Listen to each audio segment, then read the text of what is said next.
इसीलिए सबको कहते हैं कि एक बार फिलॉसफी लाइफ में जरूर पढ़िएगा। जीवन को अगर जीना है तो फिलॉसफी जरूरी है, जीवन का सार पता चल जाएगा। अभी कितने गलत कॉन्सेप्ट के साथ आप लोग जिंदा हैं। कॉन्सेप्ट क्या है, पहले ये बताओ, हमें ईमानदारी से बताना कि आप सबसे ज्यादा अपनी खुशी को बर्दाश्त कर सकते हो, लोगों से छिपा सकते हो, या अपने दुख को? ईमानदारी से बताइए कि खुशी और गम में किसको लंबे समय तक बर्दाश्त करके अपने अंदर रख सकते हो? ईमानदारी से बताओ।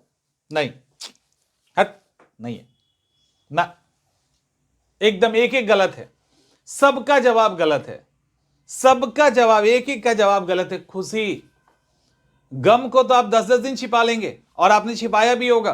कई बार ऐसा हुआ होगा, रिजल्ट आया होगा और आपने नहीं बताया होगा।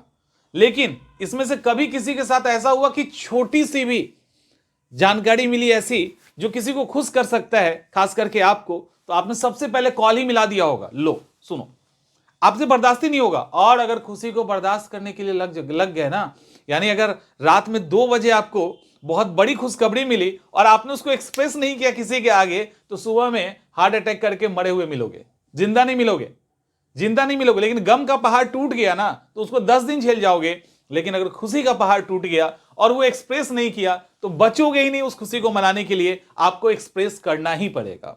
खुशी बर्दाश्त नहीं होती है। आप अभी कॉल आ जाएगा ना कि आपका नौकरी हो गया, एग्जाम की तैयारी करो, नौकरी हो गया, लॉटरी लग गया।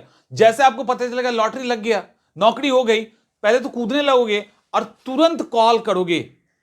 अब यहां भी एक गेम है, यहां भी एक गेम है लाइफ का जो समझना होगा। यहां पे भी एक गलत कॉन्सेप्ट पे हम लोग चल रहे हैं, और गलत कॉन्सेप्ट ये है कि हमें यह लगता है कि दुख के समय हम जिसको याद करते हैं या अपनी गम को जिसके साथ शेयर करते हैं, वही सबसे हमारा अपना है, और वही, अब किसी को लाइफ पार्टनर की तलाश है तो वही मेरा लाइफ पार्टनर होगा।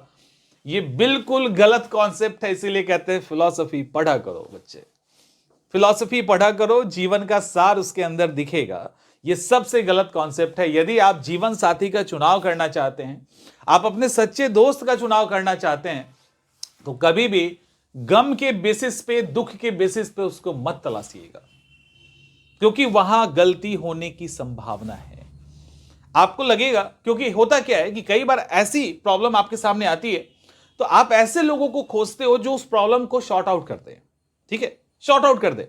हाँ, तो वहां पे एक स्वार्थ होता है। अगर आप दुख में हैं, ध्यान से समझिए, अगर आप दुख में हैं तो जिस तरह के आपके पास प्रॉब्लम है, उस तरह के लोगों को पहले खोजोगे, उसको कॉल करेंगे, अरे ऐसे हो गया। मान लो कि ट्रैफिक पुलिस ने आपको पकड़ लिया, तो अपनी गर्लफ्रेंड या बॉयफ्रेंड को बोलोगे, अपने दोस्त को बोलोगे? नहीं, किसको बोलोगे? कोई पुलिस वाला तो नहीं है, एक बार कॉल कर लेते हैं यार, वो बात कर लेगा तो कहीं सॉर्ट आउट हो जाए।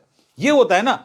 तो हम क्या सोचते हैं कि हमारे अंदर जो प्रॉब्लम है उसको जिसके साथ लगातार शेयर कर रहे हैं वो, नहीं नहीं नहीं, यहां स्वार्थ हो सकता है, यहां स्वार्थ हो सकता है कि वो हमें इस दुख से निकाल ले, शायद इसीलिए हम उसको याद करते हैं। लेकिन लिटरली यदि आपको चुनाव करना है तो उसका आधार आपकी खुशी होनी चाहिए।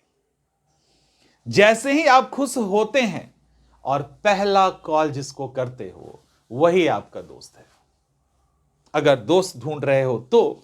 और अगर पहला कॉल जिसको करते हो और उसको लाइफ पार्टनर बनाना है तो वो भी वही है। क्योंकि जो खुशी के समय हम चीजों को एक्सप्रेस करते हैं ना, तो अपने सबसे लव वन को, जिससे हम सबसे ज्यादा प्यार करते हैं, हम उसको ये बात बताना चाहते हैं। मां बाप को छोड़ के चलिएगा, यहां पे मां बाप वाला ज्ञान मत देना, वो एक्सेप्शन होते हैं, उनकी तुलना नहीं की जाती, वो अतुलनीय होते हैं। अब सवाल है, इसको भी बहुत अच्छे से आप अभी बैठे बैठे एनालाइज कर सकते हो। आपका एग्जाम का रिजल्ट आया, किसको कॉल करेंगे? अगर एग्जाम का रिजल्ट आया, किसको कॉल करेंगे? जो प्रॉब्लम सॉल्व कर रहा है उसको करेंगे, या जिससे आपका अटैचमेंट है उससे उसको करेंगे? तो एग्जाम का रिजल्ट आया, तो ये रिजल्ट, फाइनल रिजल्ट आया, आपका सिलेक्शन हो गया, आपकी नौकरी लग गई, आपकी लॉटरी लग गई, किसको बताओगे? घर वालों को छोड़ दो, उसको छोड़ देते हैं। उसके बाद किसको बताओगे?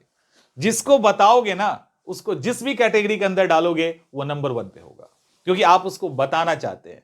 तो किसी के लिए भी अगर आप जजमेंट करना चाहते हो तो वो खुशी के आधार पे करो, दुख और गम के आधार पे नहीं। एकदम एक्यूरेट होगा, निर्दोष होगा, निष्पक्ष होगा, और उसके अंदर कोई स्वार्थ नहीं होगा।